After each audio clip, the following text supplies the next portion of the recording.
안녕하십니까. 저는 서울아산병원 내분내과 이승훈이라고 합니다.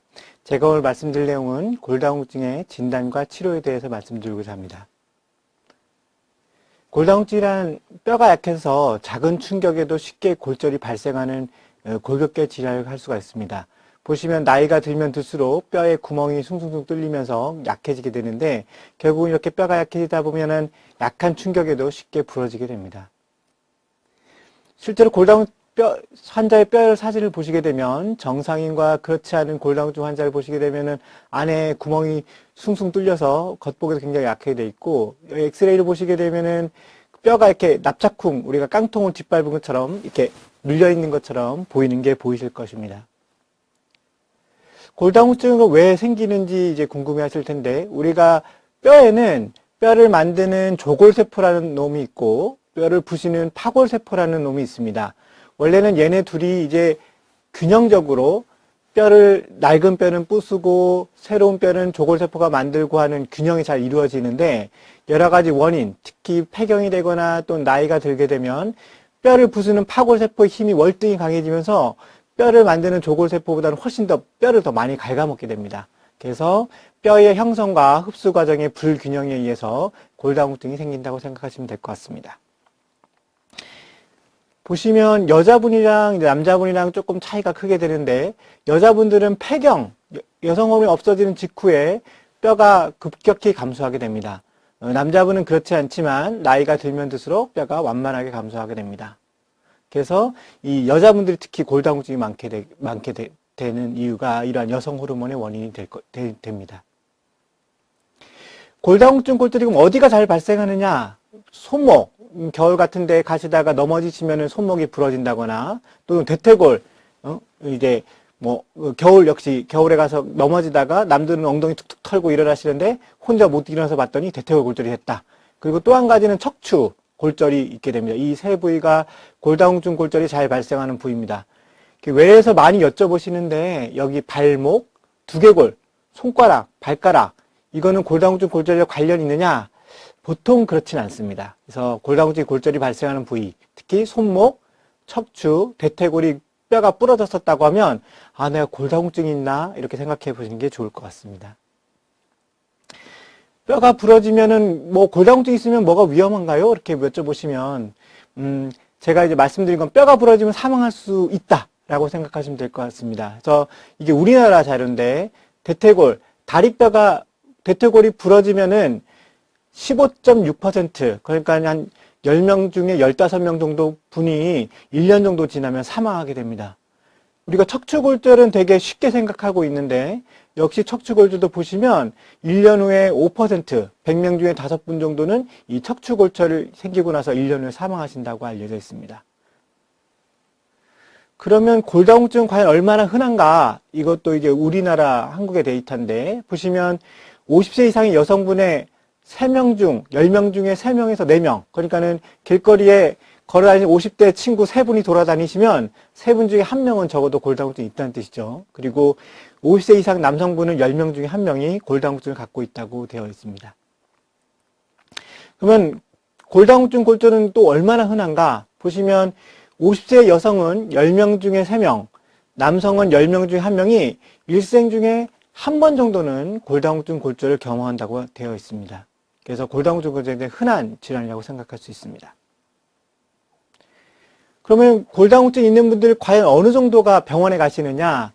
이 최근 2010년 자료를 보시게 되면 골다공증 있는 분들 중에 한 60명, 67명, 그러니까는 나머지 한 30% 정도는 자기가 골다공증이 있다는 걸 전혀 모르는 거죠. 그리고 실제로 그러면은 골다공증 약을 드시는 분 얼마나 되느냐?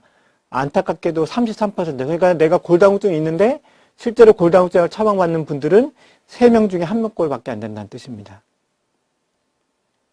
골다공증은 그럼 왜 골다공증이 왜 걸리느냐? 내가 골다공증 걸릴 위험성이 높은가? 이래서 많이 여쭤보시는데, 일단은 뚱뚱하신 분보다는 마르신 분이 골다공증이 잘 생긴다고 됐습니다. 그래서 저체중인 경우에는 2배 정도 증가가 된다 되어 있고, 그 다음에 칼슘, 비타민 D 섭취 부족이라든지, 그리고 운동 부족, 그 다음에 어머님이나 아버님께서 골다공증 골절이 있었다고 하면은 또 유전이 잘 된다고 합니다. 그게 벌써 2배 정도 된다고 돼 있고, 그 다음에 술이나 담배 같은 것도 골다공증 골절을 증가시킨다고 되어 있고, 그 다음에 아까 말씀드린 것처럼 여성 호르몬이 없어지는 폐경이 된다.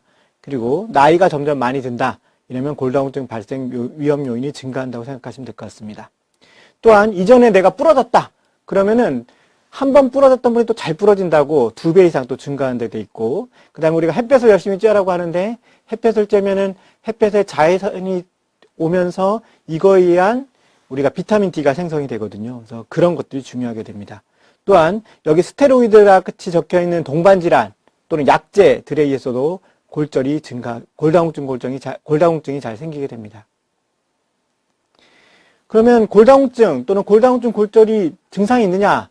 사실은 선생님 제가 팔다리가 무릎이 아프고 허리가 아픈데요. 골다공증 골절이 있나요? 골다공증이 있는 건가요? 근데 사실은 별로 그렇지가 않습니다. 골다공증 자체는 증상이 없습니다. 그래서 제가 외래에서 말씀드린 거는 골다공증이 진짜 있는지 없는지 알아보기 위해서는 아파서 하는 게 아니라 환자분 보고 여기서 한 10번만 넘어져 보세요. 그래서 넘어졌더니 아이고 뼈가 부러졌네요. 골다공증이 있으십니다. 이렇게 아시는 수밖에 없습니다. 따라서 골다공증은 증상이 없기 때문에 골다공증의 위험성이 높으신 분들은 검사를 받아보셔야 알 수가 있습니다. 그래서 이제 증상이 없고, 실제로 골다공증 골절이 그러면 증상이 있느냐? 물론 손목뼈가 부러지거나 대퇴골 부러지면 굉장히 아프시겠죠. 그렇지만 우리가 척추골절은 4명 중에 3명 정도는 통증이 없다고 합니다. 그래서 허리가 굉장히 아파서 내가 골절이 생겼구나 하는 분들은 4명 중에 1명밖에 안 된다고 하는 것입니다. 따라서 골다공증도 그렇고 골다공증 골절도 그렇고 뭔가 증상이 생기기 전에 미리 찾아내는 게 사실 중요하다고 할 수가 있겠습니다. 그래서 이제 골다공증 검사를 해보시는 게 중요한데, 이러한 골다공증 검사는 보통 이렇게 누워서 하게 됩니다. 그 외래에서 보시면 가끔씩 이제 초음파를 해서 선생님 제가 뼈가 약하대요 해서 오시긴 오시는데, 이러한 초음파는 사실은 아직은 골다공증을 진단하는 데는 많이 쓰이고 있지는 않습니다. 그러면 내가 골다공증 검사를 받아야 되나요? 이제 우리가 골다공증을 진단하는 거를 이제 골밀도를 측정해 본다고 하는데, 골밀도를 받아야 되는 분들은 위험 요인이 있는 폐경 여성 또는 50세에서 69세 남성, 그 다음에 위험인자는 나중에 무관하게 나이 자체가 골다공증을 잘 일으킬 수 있기 때문에 65세 이상 여성과 70세 이상 남성은 그냥 아무 이유 없더라도 골밀도를 검사를 해보시는 게 중요합니다. 또한 아까 말씀드린 것처럼 한 번 골절을 겪은 사람은 다음번에 골절을 겪을 확률이 높기 때문에 골다공증 골절을 겪었던 분이라든지, 또는 아까 약물 또는 이제 여러 가지 질환에 의해서 2차성 골다공증이 생기는 분들은 또 필요하게 됩니다. 그리고 당연히 이제 골다공증 약물을 치료하게 될 때는 당연히 약을 쓰셔야겠죠. 그리고 다른 엑스레이를 찍다가 우연히 아이고 척추가 주저앉았네요. 또는 엑스레이 보니까 뼈가 너무 하얘서 구멍이 너무 약해 보여요. 이렇게 하는 경우에는 골밀도 검사를 받아보는 게 중요할 것 같습니다. 또 골다공증 치료를 받는 도중에는 약의 효과가 있는지 없는지, 그리고 약을 중단했을 때는 다시 나빠지지 않는지, 이러한 분들도 골밀도 검사를 받아보셔야 됩니다. 자, 그럼 골다공증을 진단하면 내가 도대체 뼈가 얼마나 약한가를 보는 거를 우리가 어떻게 보느냐? 그래서 보통 의사들은 T값을 본다고 해요. T값.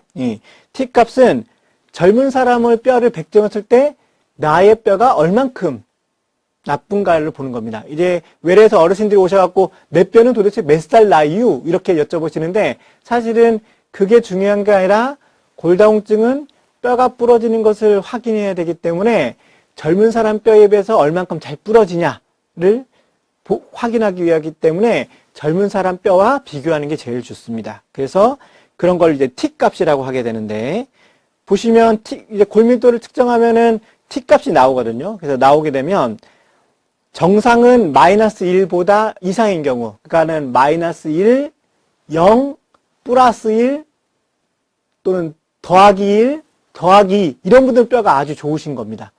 골감소증은 마이너스 2.5부터 마이너스 1.0. 그래서 골밀도를 찍었는데 T값이 마이너스 1.5다. 이러면 이제 골감소증이라고, 그러니까 골다공증 전 단계라고 할 수가 있습니다.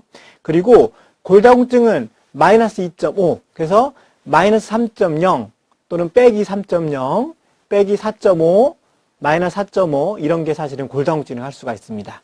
그러면 심한 골다공증이 뭐냐? 심한 골다공증은 골다공증이 있는 데다가 이미 골절이 있는 경우에는 저희가 심한 골다공증이라고 할 수가 있습니다. 그래서 보면은 이제 오시면은 저희가 엑스레이도 척추 엑스레이 검사도 해보고 피도 뽑고 소변 검사도 해보는데 아유 선생님 그 골밀도 찍어서 골다공증 나오면 그냥 약 쓰면 되지 뭐하러 검사를 해요 여쭤보시는 게 많습니다. 그래서 이 혈액 검사 같은 걸 하게 되면 우리가 이제 뼈의 기본적인 어떤 영양소라고 할 수 있는 칼슘이나 인 그리고 간 기능이 나쁘거나 또는 신장 기능이 나쁘면 약을 좀 조심해서 써야 될 수도 있기 때문에 확인해보고 그 다음에 갑상선 호르몬도 사실은 뼈를 나쁘게 할 수가 있기 때문에 해보고 그 다음에 뭐 빈혈이 있다거나 여러 가지 피 검사를 해서 저희가 다른 병이 있나 없나 확인을 하고 있습니다. 또 이제 비타민 D가 아까 말씀드린 대로 중요하다고 했는데 비타민도 측정해보고 그 다음에 치료의 반응을 보기 위해서 혈액 검사를 하게 됩니다. 소변 검사는 소변에 칼슘이 간혹가다 많이 빠져나가는 분들이 있거든요. 그래서 그런 것을 확인해 보기도 합니다. 척추 엑스레이 검사는 아까 말씀드린 것처럼 4명 중에 척추 골절이 있어도 4명 중에 1명만 아프고 4명 중에 3명은 아프지가 않습니다. 그런 분들은 보통 아유 교수님 제가 옛날에 젊었을 땐 키가 165cm인데 지금은 한 160cm밖에 안 돼요 라고 하시는 분들이 많거든요. 그런 분들 엑스레이 찍어보면 사실은 환자분이 통증도 못 느꼈는데 이렇게 뼈가 주저앉은 게 보이실 겁니다. 화살표로 해놨는데. 그래서 그러면 내가 앞으로 골다공증 골절이 생길 확률은 어떻게 하느냐. 그래서 이 여러 가지 여러 연구자들이 많은 자료를 모아서 골다공증 골절이 잘 생기는 사람들을 어떤 위험 인자를 찾아냈습니다. 그래서 이제 유명한 네이버 이런 포털 사이트에 FRAX라고 딱 치게 되면 이런 이제 프락스라는 홈페이지가 뜨게 됩니다. 요거 이렇게 여기 안에 한번 들어가 보시면 이 프락스라고 골절 위험도 예측 프로그램 여기 보면 한국어로 번역도 되는데 한국어로 바꾸고 계시려면 다음과 같이 프락스 홈페이지에 오신 것을 환영합니다. 이런 식으로 뜨게 됩니다. 여기 보면 이런 내용이 있게 되는데 여기에 보시면은 골절 위험도 계산을 위해 탭을 눌러보시게 되면 여기 아시아의 대한민국 자료가 있습니다. 그래서 대한민국 자료를 딱 눌러보게 되면 여기에 보면 이게 골절 위험도를 계산할 수 있는 여러 가지 항목이 이렇게 나오게 됩니다. 그래서 요거를 이제 내가 나이가 얼만큼 되고 내 성별, 나의 체중, 나의 신장, 키, 그리고 이전에 내가 부러진 적이 있느냐 없느냐, 그리고 부모님의 고관절 골절, 그리고 현재 담배를 피우고 있느냐, 또는 스테로이드를 사용하고 있느냐, 또는 류마티스 관절염이 있느냐, 그리고 2차성 골다공증이 있느냐, 또는 하루에 3단 이상 술을 마시느냐 안 마시느냐, 그렇게만 입력해서 여기 보시면 계산을 딱 누르시게 되면 나의 골다공증 골절의 위험도가 계산이 됩니다. 또는 골밀도를 찍으셨다고 하면 대퇴골 경부에 골밀도 값을 넣게 되면 역시 계산이 되게 됩니다. 그래서 이제 여기서 나이가 내가 임의로 85세고 성별은 여성이고 체중은 51.5 그 다음에 신장은 153.8 그리고 이런 식으로 해서 각각 위험자를 넣어서 계산을 눌러봤더니 BMD 없이 골절 위험도를 측정해 보니까 주요 골다공증 골절이 10년 후에 생길 확률이 20%, 그 다음에 고관절 골절이 생길 확률이 16%라고 굉장히 높은 수치인데 이렇게 나오게 됩니다. 또 한 가지는 아까 말씀드린 것처럼 골밀도를 찍어보면 우리가 대퇴골 경부의 골밀도를 찍어볼 수 있는데 여기 보시면 T값이 마이너스 2.4가 나왔거든요. 그래서 그거를 또 넣어서 아까랑 똑같은 분인데 마이너스 2.4를 넣게 되면 역시 여전히 높으시죠. 이제 이번 데는 BMD 결과가 있는데도 불구하고 골다공증 골절이 20%, 고관절, 대퇴골 골절이 16%로 굉장히 높게 나오게 됩니다. 자, 여기까지 보셨으니까 한번 그 환자분들, 여기 지금 보시고 있는 분들의 나한테도 골다공증 골절이 생길 확률이 얼마나 되는지 한번 인터넷에서 한번 계산을 잠깐 해보십시오. 잠깐 멈추시고. 그러면 이제 내가 이제 골다공증 골절이 위험성이 굉장히 높은 사람이로구나. 그러면 내가 이제 골다공증 골절을 예방하기 위해서 어떻게 해야 되느냐? 그리고 치료를 어떻게 되는지에 대해 말씀드리고자 합니다. 일단 음식과 운동이 굉장히 중요한데 일반적인 치료는 칼슘과 비타민 D 섭취가 굉장히 중요합니다. 그리고 체중 부하 운동, 그 다음에 근력 강화 운동, 그 다음에 금연, 절주, 그리고 낙상 방지 이런 게 일반적인 치료로 굉장히 중요하게 됩니다. 하나하나씩 보시게 되면 일단은 칼슘은 굉장히 뼈에는 굉장히 중요한 인자입니다. 그래서 칼슘의 권장 섭취량은 1일에 800에서 1000mg 정도를 복용하게끔 합니다. 보시면 칼슘 섭취량이 이제 우리나라 한국 분들이 보통 식사를 하시게 되면 490mg 정도를 섭취하게 된다고 합니다. 그래서 60세 이상은 특히 60% 이상이 400mg 이하로 섭취하기 때문에 하루에 적어도 우리가 800에서 1000을 먹기 위해서는 적어도 500 정도의 칼슘을 좀 더 섭취를 해야 됩니다. 그래서 그냥 예를 들어서 우리가 하루에 900mg 정도 칼슘을 먹으려고 한다고 하면 음식을 500mg, 그리고 고칼슘 우유는 보통 칼슘이 400 정도 들어있기 때문에 고칼슘 우유로 하루 한 팩 정도, 또는 음식을 500mg 정도 섭취하고 또는 칼슘 보충제를 400mg 정도 보충하는 게 하루에 900mg 정도 측정할 수가 있습니다. 드실 수가 있습니다. 그러면 칼슘이 어떤 것들이 많이 들어있느냐? 사실은 제일 외에서 많이 권유하는 건 우유입니다. 우유가 보통 한 컵, 200cc 한 팩에 칼슘이 220 정도 들어있기 때문에 일반적인 식사랑 우유 2잔 정도면 하루에 먹는 칼슘 자체를 900mg 정도 할 수가 있기 때문에 그 정도 양은 충분하게 됩니다. 다만 고칼슘 우유는 그거보다 한 2배 정도 들어있기 때문에 일반적인 식사를 하시고 나서 고칼슘 우유 하루 한 잔 또는 한 팩을 드시게 되면 900mg 정도로 역시 그 하루에 드실 수 있는 칼슘량을 유지하게 됩니다.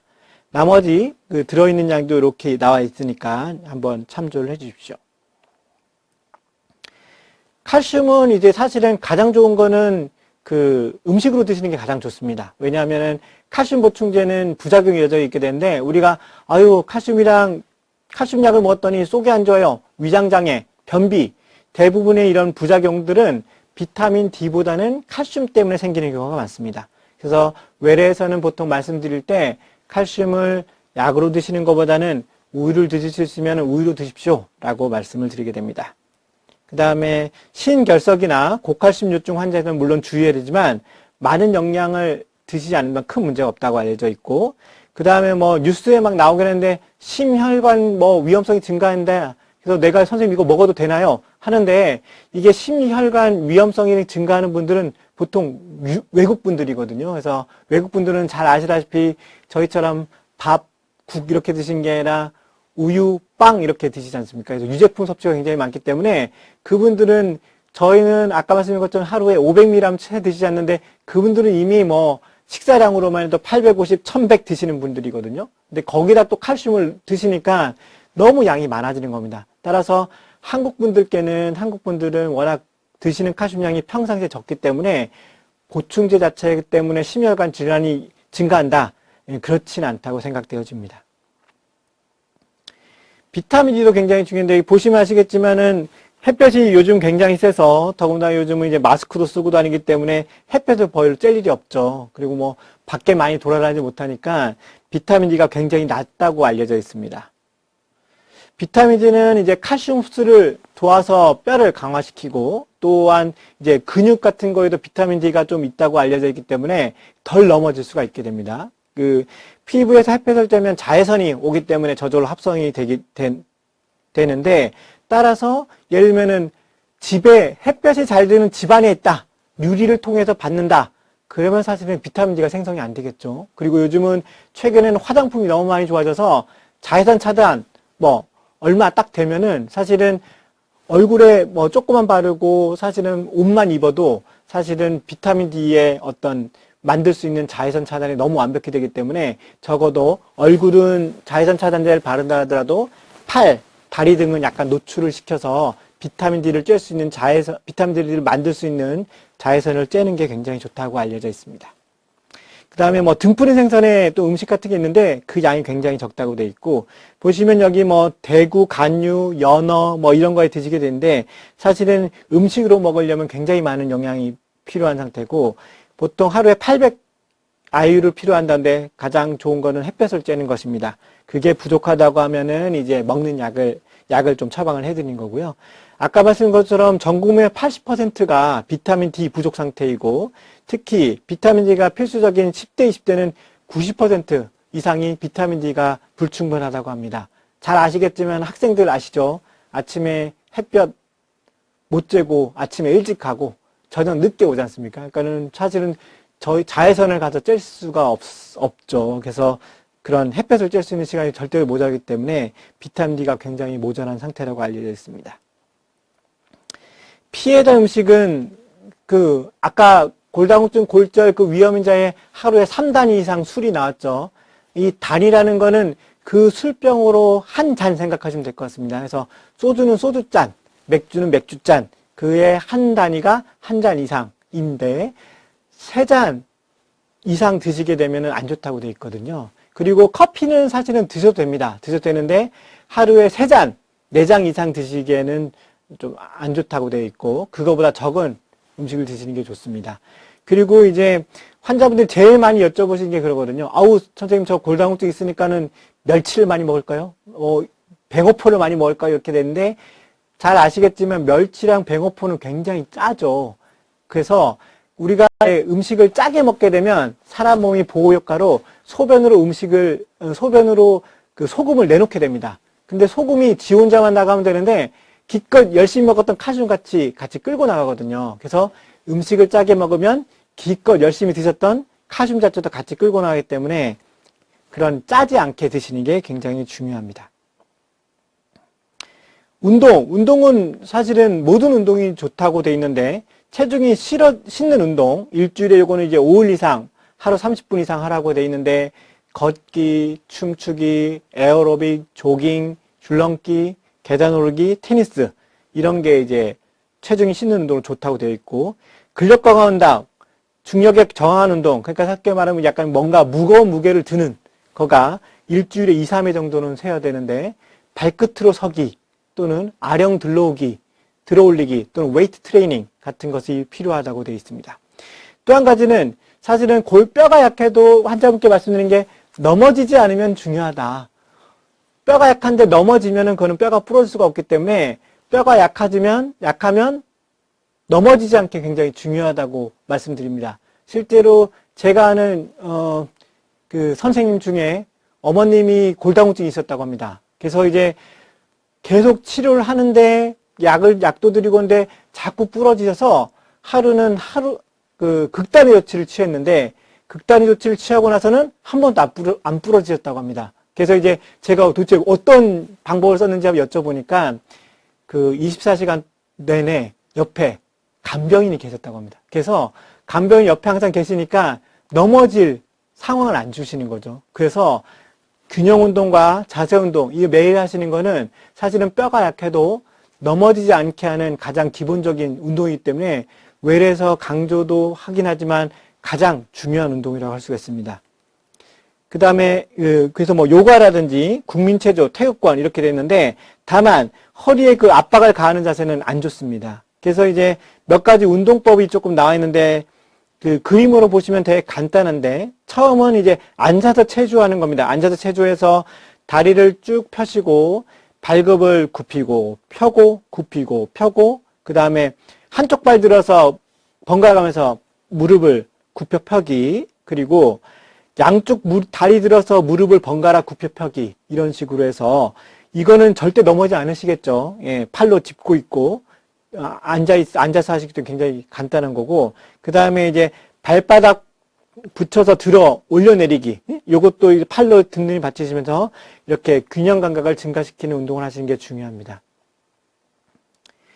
이거는 이제 의자를 가지고 하는 건데, 엉덩이 외전근 강화 운동은 허리와 무릎을 굽히지 않고 곧게 서서 의자 등받이의 위쪽을 잡고 반대쪽 손을 골반 위에 대고 그쪽 다리를 이렇게 그대로 들어 올리는, 그래서 발끝은 앞을 향하고 골반은 들지 않고 다리를 낮추고 10회 정도 반복하고 반대쪽 다리도 반복해서 운동합니다. 보시면서 한 번 정도 멈추고 한 번 정도 운동을 한번 해보십시오. 굉장히 사실은 쉬운 운동이고 편안하게 할 수 있는 운동이기 때문에 이런 것들이 도움이 되고, 두 번째는 역시 의자로 가는 건데, 뭐 보시면 아시겠지만 발 앞 들어올리기, 발 뒤꿈치 들어올리기, 보시면 아시겠죠? 이제 역시 균형 감각을 하기 위해서 의자로 넘어지지 않게 붙잡으면서 이렇게 잡아서 할 수 있는 것이 중요할 것 같습니다. 항상 주의할 것은 운동을 하는 게 중요한 게 아니라 운동해서 넘어지면은 사실은 아주 더 큰 문제가 될 수가 있기 때문에 넘어지지 않게 항상 주의를 하시면서 운동을 하시는 게 중요할 것 같습니다. 그 다음에 벽 모서리 스트레칭 보시면 아시겠지만 이제 벽에 구석에 대고 무릎이 굽혀지도록 해서 어쨌든 균형을 늘리는 운동들이 있습니다.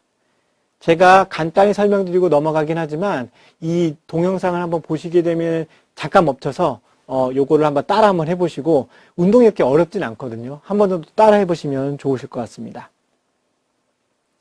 그 다음에 이제 또 엎드려 다리 들어올리기. 역시 엎드리면 절대 넘어지진 않겠죠. 엎드려서 다리 근육을 잠깐 늘리는 거랑, 그 다음에 벽 미끄러지기 운동, 요것도 주의하시면서 한 번 정도 해보시면 좋을 것 같습니다.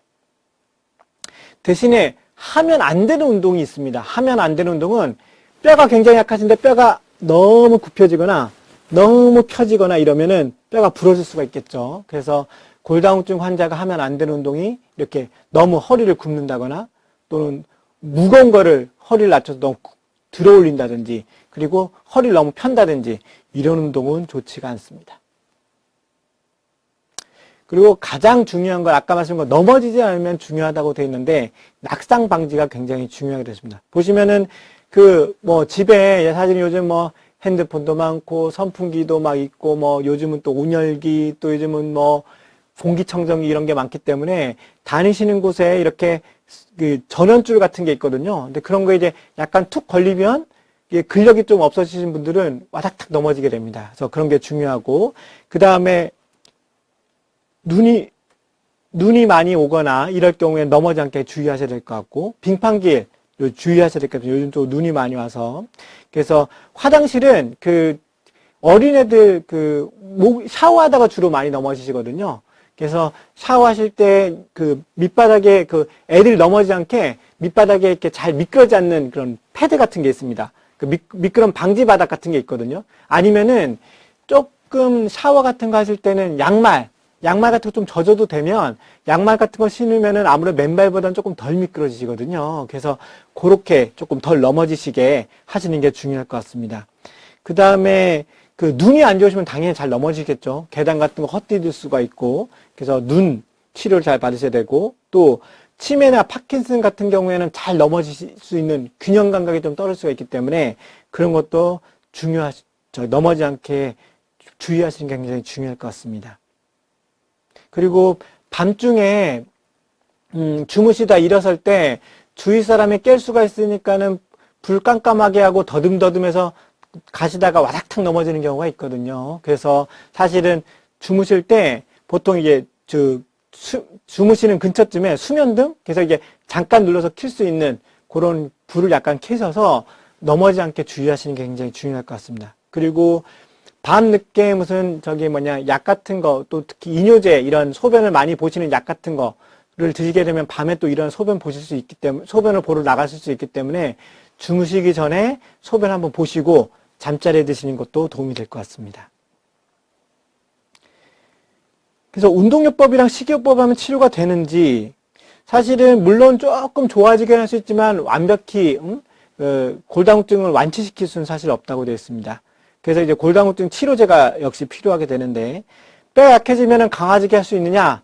보통 약제를 쓰게 되면 조금 뼈가 강해집니다. 그리고 강해지는 것도 있지만 골밀도 자체로 강해지지 않더라도 안 부러지게 할 수 있는 능력이 생기기 때문에 골다공증 치료하는 게 굉장히 중요합니다. 농담처럼 우리가 골다공증 약을 안 드시면 10번 넘어지면 10번 부러지는 거를 요즘은 약제들이 좋아서 10번 넘어지면은 그 중에 한 3번, 또 4번, 5번 정도만 부러지게 막아줄 수가 있거든요. 그래서 사실은 그런 골다공증 치료가 굉장히 중요하다고 할 수가 있겠습니다. 그래서 골다공증 치료제를 먹게 되면 뼈의 양도 증가하고, 그 다음에 골다공증에 의한 골절을 최대 70%, 그러니까 아까 말씀드린 것처럼 10번 넘어지면 10번 다 부러질 거를 10번 넘어지면 한 3번 정도만 부러지게 막아줄 수가 있는 거죠. 그리고 반드시 아까 말씀드린 골다공증 예방법, 낙상 방지, 그 다음에 칼슘이랑 비타민D 적절한 섭취, 그 다음에 운동, 이런 것들이 시행되면 훨씬 더 좋아지실 것 같습니다. 그럼 골다공증 치료에는 보통 누가, 나는 언제부터 치료해야 되느냐? 아까 말씀드린 것처럼 T값이 마이너스 2.5 이하면은 골다공증이라고 말씀드렸죠. 그런 분들은 골다공증 치료를 꼭 드시라고, 골다공증 치료를 꼭 하라고 권유되고 있습니다. 실제로 나라에서도 그거에 대한 약제는 보험으로 지금 처방을 해주고 있고요. 그 대신에 골감소증, T값이 마이너스 2.5 이상이어도 골절 위험도가 높은 경우, 예를 들면은 가족력, 어머님, 아버님께서 막 내가 잘 넘어지고 막 부러진 경력이 있었다. 아니면 내가 한번 손목이 부러진 적이 있다. 아까 말씀드린 것처럼 한 번 부러지면 다시 부러질 확률이 높기 때문에. 그리고 스테로이드 제제는 뼈가 괜찮아 보이는에도 불구하고 사실은 굉장히 약하기 때문에 잘 부러질 수가 있거든요. 그래서 스테로이드 제제를 복용하거나 또는 저체중, 아까 말씀드린 것처럼 뚱뚱하신 보다는 마르신 분이 골다공증이 잘 오고 골절이 잘 생기거든요. 그래서 저체중인 경우. 그 다음에 골다공증 골절이 있었던 경우, 아까 말씀드린 것처럼 뭐 손목이라든지 또는 대퇴골 또는 척추, 그런데 골절이 있는 분들은 약을 드시는 게 좋습니다. 그리고 계산된 골절 위험도, 아까 이제 제가 잠깐 멈춰보고 혹시나 골절 위험도 계산해 보라고 돼 있는데, 이건 뭐 정해져 있지는 않지만 10년 후에 주요한 골다공증 골절 위험도가 20% 이상인 경우나 또는 10년 후에 고관절, 대퇴골 골절 위험도가 3% 이상인 경우에는 치료를 하라고 권유하고 있습니다. 그래서 이런 게 좀 높으면 약을 먹어야 되는지에 대해서는 의사 선생님과 한번 의논해 보시면 중요할 것 같습니다. 골다공증 약에는 어떤 약이 있나요? 굉장히 많습니다. 근데 이제 두 가지 정도로 크게 나눠지는데, 뼈가 아까 말씀드린 것처럼 파골세포에 의해서 뼈가 막 부서지는 걸 막아주는, 뼈가 부서지는 부서지는 것을 막는 약이 굉장히 많이 쓰이게 됩니다. 그리고 최근에는 뼈가 만들어지는 약도, 아까 이제 뼈를 만드는 세포가 조골세포라고 하는데, 그 조골세포처럼 뼈를 만들어지게 하는 돕는 약도 있게 됩니다. 그래서 뼈가 부서지는 것을 막는 약은 여성 호르몬 유사체처럼 있어서 매일 경구 투여하는 약제가 있고, 비스포스포네이트라는 약제는 우리나라 골다공증 약제에서 제일 많이 쓰는 약제입니다. 그래서 이 약제는 매일 먹는 약, 일주일에 한 번 먹는 약, 한 달에 한 번 먹는 약, 3개월에 한 번씩 주사 맞는 약, 1년에 한 번 주사 맞는 약, 굉장히 다양하게 있습니다.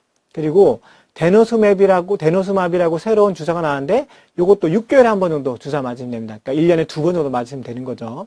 그 다음에 뼈가 만들어진 약은 부갑산성 호르몬이라고 해서 매일 인슐린처럼 직접 주사를 맞는 방법이 있고, 또는 일주일에 한 번씩 주사 맞는 방법이 약제가 있습니다. 또 로모소주마비라고 이제 최근에 나온 약제인데, 요거는 한 달에 한 번 정도 주사하는 약제입니다.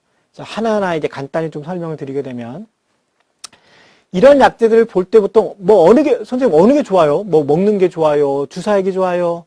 뭐 그런 게 사실은 많이 여쭤보시는데, 사실은 어떤 약제가 좋은지는 참 결정하기가 어렵습니다. 그래서 약제의 효과라든지 또 약들 중에 또 오래 쓰면 부작용이 있기 때문에 그 약제의 효과랑 부작용을 열심히 확인해서 결정하는 게 중요합니다. 그래서 환자분에 따라 조금 약을 이렇게 저렇게 좀 다르게 선택을 좀 하게 되는데요. 그래서 어쨌든 기본적으로는 골다공증 치료제, 그 다음에 칼슘제 잘 안 드시는 분, 그러니까 음식으로 섭취가 부족한 분들은 칼슘제, 비타민 D 이렇게 보통 세 종류의 조합으로 많이 쓰게 됩니다. 골다공증 약은 아까 말씀드린 것처럼 비스포스네이트가 골다공증 약 중에 한 80%를 차지하게 돼 있고, 그 다음은 이제 썸 제제라고 해서 여성 호르몬 유사체라는 약이 있습니다. 그 다음에 HRT라는 게 여성 호르몬을 이제 폐경 증상도 완화시키면서 뼈를 좋아하게 하는 약도 쓰게 되고, 여기 이제 2%라고 이제 부갑성 호르몬, 뼈를 만드는 약이라고 했죠. 그래서 그런 약제들이 쓰이고 있습니다. 그래서 하나하나 말씀드리면, 일단은 경구용 비스포네이트가 사실은 많이 쓰이는 약제입니다. 그래서 이거는 이제 경구용이기 때문에 위장장애가 생길 수가 있고, 첫 번째 드실 때, 그러니까는 독감 유사 증상이 생길 수가 있습니다. 이게 한데 위장장애나 독감 유사 증상이 모든 분들에 생기느냐? 사실은 그렇지가 않습니다. 위장장애가 전혀 없는 분도 있고, 독감 유사 증상도 아무도 없는 분들도 있습니다. 근데 어떤 분은 또 심하게 올 수가 있기 때문에 위장장애가 있을 수 있는 분들은 사실은 뭐 주사약으로 좀 바꿀 수가 있고요. 독감 유사 증상은 그 약간 맷집처럼 처음 드실 때는 굉장히 심하게 오다가 두 번째 먹을 때는 그래도 지난번보다 조금 약한 것 같대. 세 번째, 네 번째 드실 때 보면 아, 이게 점점 약해지는 거예요. 막 이렇게 느끼시게 될 겁니다. 그리고 장기간 복용하실 때는 사용할 때는 부작용이 뭐 턱백에사 치과 가시면 많이 들으실 텐데 치과 가시면 선생님들이 어유 골다공증 드시면 저기 치아 못 뽑아요 이렇게 말씀하시는 경우가 많습니다. 이러한 부작용이 턱벽에서 때문에 생기는 건데 요거에 대해서는 제가 다시 한번 말씀을 좀 드리겠습니다. 경구용 비스포스페트는 약간 몸에 흡수가 잘 안 되기 때문에 약간 복용법이 조금 복잡합니다. 그래서 야, 이 약이 진짜 안 좋은 약이구나. 복용법만 들어도 아, 이 약은 진짜 독한 약이네 생각하실 텐데 그냥 간단히 생각하시면 약을 먹고 곧장 들어놓으시면 약이 속이 역류가 되면서 속이 쓰립니다. 그래서 약 자체는 공복에 드시고 아침에 일어나자마자 공복에 드시고 물 많이 드신 다음에 약 먹고 1시간 정도만 들어놓지 않으시면 되거든요. 뭐 아침 준비하시든지 운동을 하시든지 앉아서 TV를 보시다든지 그러니까는 결국은 약을 먹고 들어눕지만 않으시면 곧장 들어눕지만 않으시면 굉장히 간단히 먹을 수 있는 약이고 그 다음에 아침에 일어나서 공복에 드실 때는 한 아침 준비하시면 30분 정도 있다가 다른 음식을 드시면 될 것 같습니다. 그래서 투여 방법은 말씀드린 것처럼 매일 먹는 약도 있고 일주일에 한 번씩 먹는 약도 있고 한 달에 한 번씩 먹는 약도 있습니다. 이 턱벽에서는 어떻게 생각하시면은 좀 잘못 알고 계신 게 골다공증 먹으면은 턱뼈가 막 썩어 들어간다 이렇게 생각하시는데 사실은 그렇지 않고 오히려 거꾸로 우리가 정형외과 선생님이나 또는 이제 치과 선생님께 정형외과 선생님도 사실은 허리 수술하실 때 보시면은 보통 이제 나사나 이런 고를 해서 이제 뼈를 고정시키는 경우가 있고 그 다음에 임플란트도 사실은 마찬가지죠. 그 치아에다가 나사 같은 걸 해서 그 위에다가 이 치아를 씌우는 건데 그 골다공증 있는 분이랑 아닌 분은 굉장히 다르다고 합니다. 골다공증 없이 뼈가 굉장히 튼튼한 분들은 우리가 그 나무 아니면 튼튼한 콘크리트에 나사를 넣는 듯한 느낌이 드릴을 할 때 그런 느낌이 드는데 이 골다공증 있는 분들은 그냥 두부 같은 거에다 이제 나사를 넣는 것처럼 푹푹 들어간다고 합니다. 그래서 아, 이분들은 뼈가 굉장히 약하시구나 생각이 들어서 아, 이러면은 수술해도 잘 낫지가 않겠구나 그런 생각이 드신다고 합니다. 따라서 이런 골다공증이 있는 분들은 치아 자체도 안 좋을 수가 있고 또 뼈 수술하기도 안 좋을 수가 있는데 이러한 이 턱벽에서는 발치 그러니까는 그냥 치아가 안 좋아서 치아를 뽑거나 또는 임플란트 하려면은 그 남아있는 치아를 빼고 넣어야겠죠. 그래서 그런 경우에 보통은 한 8주 정도 지나면은 2달 정도 지나가면은 이제 아물어서 새 뼈가 이렇게 돋아야 되는데 그게 늦게 돋는다는 겁니다. 따라서 멀쩡한 치아가 약을 먹는다고 썩어 들어간 게 아니라 치아에서 뭔가 발치를 하고 나서 그 아무는 게 좀 오래 걸린다는 뜻이죠. 그래서 경구투여제 먹는 약을 드시는 분은 굉장히 적은 수, 주사제는 더 적은 주사제도 생길 수가 있는데 굉장히 적은 수입니다. 그래서 보통 약을 4년 이상 쓴 경우에 증가하기 때문에 그래서 요즘은 이제 골다공증 치료제를 선생님 저 이제 몇 년 써야 돼요 여쭤보시는 경우가 많은데 보통 3년에서 5년도 쓰고는 약을 끊는다라고 한 이유가 이러한 장기간의 부작용을 예방하기 위해서 그렇게 쓰게 됩니다. 그리고 따라서 이런 턱벽옷을 예방하기 위해서 약을 비스포스를 쓰게 되면은 턱벽에서 위험성이 있을 수가 있고 한 번 더 치료하게 되면 아까 말씀드린 것처럼 보통 3년에서 5년도 치료하는 것이 권고가 되고 있기 때문에 치과 문제가 있다면 사실은 급한 거 없으니까 사실은 치과 치료 먼저 하고 나서 약을 시작하는 게 좋습니다. 그렇지만 이미 복용하고 있는데 치아가 나빠졌다. 그러면 사실은 4년 이내 복용했던 분들은 큰 문제가 없다고 되어 있지만 꼭 4년 이상 드시는 분들은 이제 2달 정도 이상 약을 조금 쉬어야 되는데 이런 그 약을 끊고 이런 거는 그냥 혼자 결정하시는 게 아니라 반드시 치과 선생님과 그 다음에 약을 처방해주는 주치 선생님 상의를 해보고 약을 끊을 건지 안 끊을 건지에 대한 하게 됩니다. 약을 끊어도 되는 경우도 있고 아니면은 그 치과 치료에 방해 안 되는 약제들이 나중에 이제 설명드릴 텐데 그런 약제를 좀 써야 되는 경우도 있기 때문에 그 혼자 결정하지 마시고 치과 선생님 얘기를 들으시면 반드시 그 약을 처방해 준 선생님과 반드시 의논해 보시길 바랍니다. 턱뼈과사가 발생한 경우에는 사실은 약물을 중지해야겠죠. 비스포시 주사제는 사실은 뭐 3개월 하면 주사가 있고 1년 하면 주사가 있습니다. 그러면 이제 많이 여쭤보시는 게 이건 먹는 게 나아요? 주사가 나아요? 근데 효과는 비슷하다고 되어 있습니다. 그래서 사실은 뭐 아까 말씀드린 것처럼 위장관 부작용이 너무 심하거나 또는 이제 내가 너무 집이 멀어서 병원에 자주 올 수 없어요. 그런 분들은 사실은 주사를 많이 쓰게 됩니다. 그렇지만 먹는 약보다 주사제가 한 번에 많은 용량이 들어가기 때문에 첫 주사 시에 먹는 약보다는 몸살 아까 그런 감기증이 생길 수가 있는데 굉장히 심하게 올 수 있습니다. 그래서 뭐 환자분들이 선생님 저 죽을 뻔했어요 이렇게 하는 경우도 꽤 많은데 따라서 그런 여러 가지 환자분 상태를 보면서 약을 처방하기 때문에 어느 약이 무조건 좋다 이런 건 사실 없는 것 같습니다.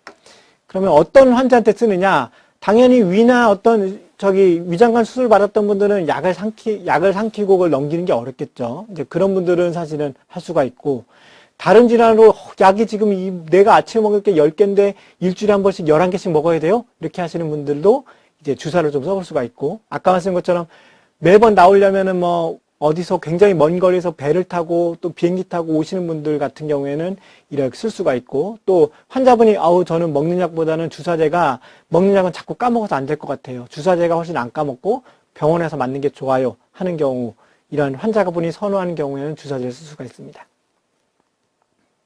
얼마나 오래 치료해야 되느냐 사실은 환자분마다 조금 좀 다릅니다. 왜냐하면 당연히 뼈가 조금 나쁘신 분들이 있고 많이 나쁘신 분들이 있고 많이 나빠서 막 부러지는 분들이 있고 이런 분들에 따라서 약을 쓰는 거는 굉장히 다릅니다. 그래서 보통 3년에서 5년 정도를 쓰게 되고 5년 이상 치료할 경우에는 조금 환자분 상태 봐가면서 그리고 1년에 한 번 정도 아까 제가 골밀도 검사를 꼭 해봐야 된다고 했죠. 그래서 검사를 해서 약을 계속 써야 되는지 안 써야 되는지 확인해 보는 게 중요합니다. 근데 최근에는 좀 저희가 굉장히 어려운 게 아까 말씀드린 건 치과 문제 때문에 그냥 골다공증 드시는 분들이 대부분 다 안 드시고 오신다고 돼 있거든요. 그래서 저희 의사 선생님들도 보면은 1만 분의 1 확률 때문에 노인 골절이 방치되고 있다 해서 막 저희가 막 스트레스 많이 받고 있는데 이게 나라만이 아닌 것 같습니다.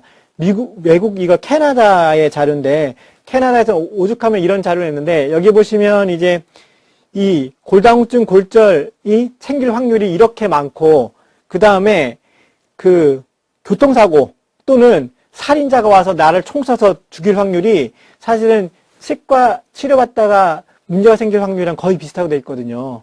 그래서 이렇게 골다공증 골절이 생길 위험성이 굉장히 높은데도 불구하고 정말 띄엄띄엄 생기는 예를 들면 내가 길거리 가다가 살인자한테 죽을 확률 또는 아주 심한 교통사고 날 경우 그럴 경우를 염려해서 약을 안 드신다.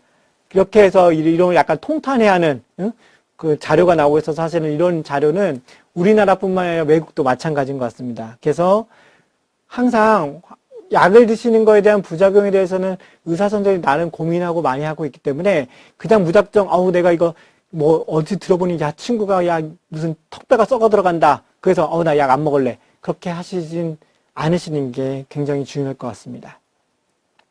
그 다음에 이제 여성 호르몬들이 이제 유사체가 많이 쓰게 되는데 이 티볼론이라는 약은 있습니다. 이 약은 이제 매일 식후에 복용한 약인데 이거는 이제 좋은 점이 뭐냐면 유방이나 우리가 보통 여성 호르몬을 쓰게 되면 유방암 위험성이 높다고 되어 있는데 유방암 위험성은 그렇게 높이지 않으면서 또 한 가지는 이제 우리가 폐경이 되면 어떻습니까? 질이 건조해지면서 가렵기도 하고 또는 이제 폐경 증상이 나타나면서 얼굴 확 달아오르고 또 밤에 땀이 나고 이런 것들이 있는데 이런 티볼론을 드시게 되면 이런 증상이 개선된다고 되어 있습니다. 근데 이제 부작용 같은 경우는 아까 말씀드린 것처럼 이제 다시 선생님 저 월경하는 것 같아요. 다시 시작한 것 같아요. 것처럼 질치료 약간 있게 되고 이런 게 좀 있게 됩니다. 그렇지만 좋은 점은 이제 장기간 치료 가능하고 턱뼈 괴사는 안 일어납니다. 두 번째는 이제 선택적 에스트로겐 수용체 조절제라고 해서 썸 제제인데 이것도 이제 매일 복용하는 약인데 이것도 당연히 이제 여성 호르몬 유사체니까 여성에서만 드릴 수가 있겠죠. 근데 이게 좀 특이한 게 아까 말씀드린 것처럼 여성 호르몬 먹게 되면 유방암 위험성이 높아진다고 되어 있는데 이 약은 특이하게 여성 유방암은 오히려 예방해 줍니다.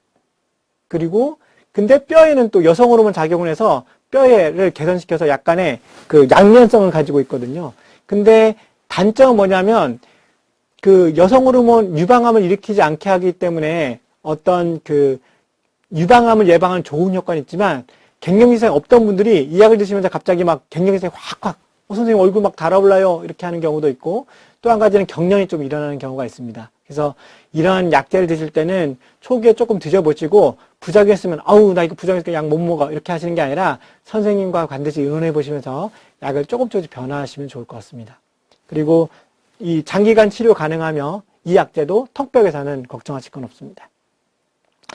데노스맵이 이제 최근에 나온 약제인데 6개월에 한 번 정도 맞는 주사입니다. 이 주사는 그 보통 지금 우리가 그 드시거나 또는 주사를 맞는 비스포스포네이트라는 약제보다는 훨씬 더 조금 더 효과가 좋기 때문에 그 골다공증이 심한 환자라든지 또는 우리가 콩팥이 안 좋은, 콩팥 기능이 안 좋은 분들은 이 골다공증 약제를 함부로 쓸 수가 어려운데 이 약제는 콩팥이 좀 안 좋아서 쓸 수가 있는 약제입니다. 그 부작용으로는 충분한 칼슘이랑 비타민 D 같은 거를 안 쓰게 되면은 칼슘이 너무 떨어져서 막 손이 경련이 일어나고 이런 경우도 좀 있게 되고요. 그 다음에 이거는 이제 턱벽에서는 있을 수가 있습니다. 그리고 가장 중요한 건 이 데노스맵은 6개월에 한 번씩 맞는 거기 때문에 이 사실은 골다공증을 맞아보신 거나 또는 골다공증 약제를 드셔보시면 아시겠지만 약제를 먹으나 안 먹으나 뭐 내 몸 컨디션에 별다른 문제가 없거든요. 사실은 골다공증 약제도 사실은 그래서 많이를 안 드시는데 비스포스포네이트라는 약제도 사실은 데노스맵이라는 주사도 맞으면 뭔가 달라지느냐 잘 모릅니다. 그냥 맞고 나중에 골밑도 찍어봤더니 1년 뒤에 골밑도 찍어봤더니 아유 선생님이 많이 좋아지셨네요 이렇게 얘기하시는데 사실은 내가 이걸 맞는다고 해서 안 맞는다고 해서 뭔가 달라지는 게 아니거든요. 당뇨약이나 고혈압약 같은 경우는 어떻습니까? 약을 안 드시게 되면은 당이 오른다든지 또는 혈압이 막 오르는데 이 골다공증은 사실은 약을 먹어도 잘 모르겠고 약을 안 먹어도 잘 모르겠고 그 사실은 그거를 실험해 보기 위해서는 약을 먹기 전에 한 10번 넘어져서 몇 개 부러지나 보고 사실은 약을 열심히 먹어보고 10번 넘어서 몇 개 부러지나 사실은 그렇게 해봐야 알 수가 있는데 사실은 그럴 수가 없지 않습니까? 그래서 이 6개월 간격으로 정확한 간격으로 맞는 게 중요한 건데 데노스맵 같은 경우에는 맞다가 안 맞아버리면 뼈가 휘리릭 나빠져 버립니다. 그래서 오히려 골절이 더 생길 수가 있기 때문에 6개월 간격으로 정확한 간격으로 맞는 게 중요합니다. 요즘은 이제 코로나 때문에 굉장히 6개월 간격으로 오시는 게 어려운 경우가 있거든요. 그러니까 6개월 있다 오셔야 되는데 하필이면 그때 막 그 코로나 굉장히 상태가 심해지면서 아우 내가 한 3개월 늦게 갈까? 그래서 3개월 있다 왔는데 그때 보니까 엑스레이 찍어 보니까는 이제 막 골절이 생기거나 그럴 수가 있기 때문에 이 주사를 맞게 되면 6개월에 한 번씩 되도록이면 6개월에 한두 달 정도는 상관이 없지만 되도록이면 그 주사 기수를 꼭 주기를 맞춰서 맞아야 되는 약제입니다. 꼭 주의하셔야 됩니다. 부갑상선 호르몬제는 아까 말씀드린 것처럼 이거는 이제 뼈를 만드는 주사죠. 그래서 이게 사실은 매일 주사를 맞거나 인슐린처럼 또는 주 1회 병원 가서 주사를 맞으셔야 됩니다. 이 사실은 약간의 고가입니다. 왜냐하면 이제 뼈를 부시지 않는 게 아니라 뼈를 오히려 만드는 약이기 때문에 고가긴 하지만 아주 심한 골다공증이거나 다른 약제의 효과가 없는 경우에는 도움이 많이 됩니다. 그래서 이 약제도 주사를 맞을 때는 뼈가 좋아집니다. 근데 끊으면 휘리릭 약효가 없어지기 때문에 주사를 맞고 뼈가 좋아진 다음에는 다른 약제를 써야 그 뼈가 좋아진 뼈가 유지가 됩니다. 그래서 그 약을 중단한 후에는 반드시 다른 약제를 쓰는 게 굉장히 중요합니다. 안 그러면 지금까지 저 주사를 고생해서 맞았던 약효과가 휘리릭 없어지거든요. 로모소즈맵도 마찬가지입니다. 이건 이제 매월 1회 한 번 병원에 가서 주사 맞는 건데 역시 가격은 좀 비싸지만은 아주 심한 골다공증이나 기존 약제 효과 없는 경우에는 뼈가 막 좋아지기 때문에 굉장히 좋은 약제입니다. 그래서 이거는 1년 정도 치료하게 돼 있고 이 약제도 마찬가지입니다. 주사를 맞을 때는 뼈가 많이 좋아지고 끊으면 휘리릭 약효가 없어지기 때문에 약 중단 후에는 반드시 다른 약제가 필요하다고 생각할 수 있습니다. 이 골다공증의 치료의 가장 큰 적은 그겁니다. 골다공증 약제 치료 중단율. 아까 말씀드린 것처럼 이게 보면은 이제 12개월 정도 되면은 10명 중에 7명이 치료를 중단하게 되는데, 결국은 10분을 약을 쓰게 되면 3분만 1년 동안 드시는 거죠. 아까 말씀드린 것처럼 저희가 골다공증 약제는 3년에서 5년 정도를 써야 되는데, 사실 1년 만에 대다수의 10명 중에 7명이 약을 안 드셔버리니까 굉장히 골다공증 치료가 굉장히 어렵습니다. 그래서 아까 말씀드린 것처럼 이 골다공증 치료제가 사실은 우리가 고지혈증, 콜레스테롤 약이랑 굉장히 비슷한데, 사실은 당뇨나 고혈압인 경우에는 약을 안 드시면 어떻습니까? 막 혈압도 오르고, 아우, 당뇨도 막 오르고 막 난리네. 아우, 나 약 먹어야겠다. 이렇게 되는데, 사실은 콜레스테롤, 이런 골다공증 치료는 약을 먹어도 별로 뭐 상관이 없고, 약을 안 먹어도 별로 몸에 어떤 변화가 없거든요. 다만, 콜레스테롤은 우리가 조절을 안 하게 되면은 나중에 중풍이나 심장질환이 생길 수가 있고, 이러한 골다공증은 압박골절, 골다공증 골절이 생길 수가 있기 때문에 반드시 이러한 골다공증 치료를 게을리하지 마시고 선생님이 어느 정도 드실 때까지, 사실은 한국은 굉장히 우리나라는 좋은 여건이 있는 게 1년에 한 번 정도 골밀도 검사를 약을 먹고 있는 경우에는 찍어보라고 권유하고 있고, 그거에 맞춰서 약을 보험으로 하고 있기 때문에 꾸준히 검사를 하실 수가 있거든요. 그래서 약을 먹어보고 어느 정도까지 약을 드실지는 반드시 지금 약을 주시는 선생님, 주치의 선생님이랑 의논해보고 약을 꼬박꼬박 잘 드시고, 그러니까 한 번 드시면 보통 1년 정도 드신다고 생각하면 됩니다. 1년 정도 치료를 쭉 받은 다음에 골밀도 찍어봐서 좋아졌어요. 아니면은 좋아졌는데 조금 더 치료해야겠어요. 이런 거에 따라서 치료를 선생님 말씀대로 중단하든지 또는 계속 하든지 그런 게 중요하다고 할 것 같습니다. 예, 제가 이제 말씀드린 내용은 일단 다 됐고요. 예, 아무튼 많이 보시고 이 강의 중간중간에 제가 이제 멈춰서 해보시라고 한 것들은 운동, 특히, 그리고 내가 골다공증 골절 위험도가 얼마나 높은지 한 번 정도 해보시면, 해보시고, 만약 높다고 하면은 병원에 가셔서 골밀도 검사 좀 받아보시고, 그 다음에 아까 말씀드렸던 운동 자체는 사실은 꼭 골다공증이 있지 않더라도 뼈가 약해야만 부러지는 건 아니거든요. 뼈가 조금만 약해도 넘어지면 부러질 수가 있기 때문에 그런 운동들은 한번 집에서 다 해보셔서 튼튼한 뼈를 가지고 건강하게 지내셨으면 좋겠습니다. 예, 경청해 주셔서 감사합니다. 네. 몇 분 정도 됐어요?